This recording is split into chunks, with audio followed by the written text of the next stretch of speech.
If I had a nickel for every time I fell asleep in the movie theater, I would have 2 nickels, which isn't a lot, but it's weird that it happened twice in the same year.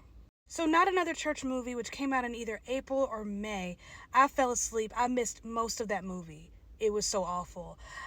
Movie number 2, Borderlands. Directed by Eli Roth, stars Ariana Greenblatt, Jamie Lee Curtis, Cate Blanchett, Kevin Hart, Jack Black, and a whole bunch of other people. Don't ask me what that was about. That was a whole hot mess of a movie. That was so boring, so bland, with an absolute waste of my time. I wasted a meal.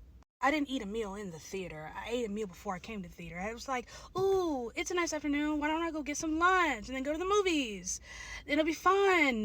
That was not fun. I could have just gone to Walmart and gotten groceries like a responsible human being. But no, I'm a creature of habit, which means I have to see as many movies as possible. And even the ones that are just an absolute suckfest. Kind of sad because Ariana Greenblatt has been all over my For You page promoting this movie.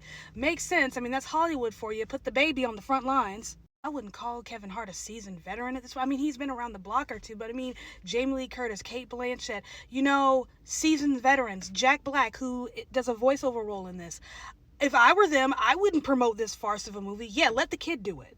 Bless her little heart. She's an adorable young lady. Funny, sassy, talented, but her career thus far, she's forgettable.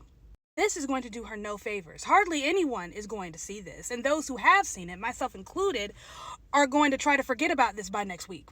Hell, I might just give myself a little mild concussion, and hopefully I'll forget about it by tomorrow.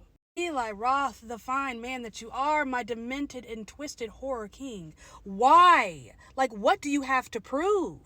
I'll have to double check, but I'm pretty sure, this is his first go-round with high fantasy, high sci-fi.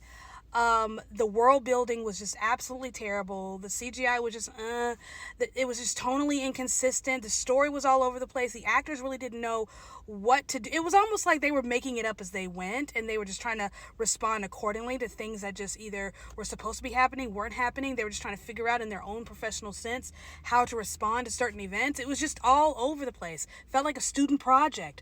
And that's not him. That's not Eli Roth.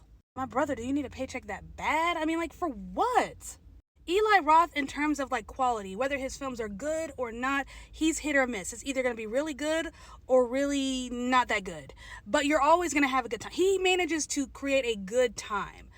This is not a good time. I fell asleep in the middle of the afternoon. My eyeballs hurt. I need to take my contacts out. I can't believe Jamie Lee Curtis and Cate Blanchett signed on to this. I want to understand that decision making. You actually sat down, read this script, and said, oh my God, yeah, totally. Ma'am, Jamie Lee, you won an Oscar 2 years ago. For what? Cate Blanchett, you should have won an Oscar 2 years ago. Why? The casting for this just made absolutely no sense. I don't get it. I'm not going to tell you what to do, what not to do. I try to be as objective as possible. I try, at the very least, to give you advice. If you're going to see this, you should consider this. That's what I try to do. Or tell you if something is worth your time or worth a ticket. I cannot lie here. This is neither worth your time nor a ticket. And thank God I didn't spend any money on a ticket. Can you see me sweating? It's so hot.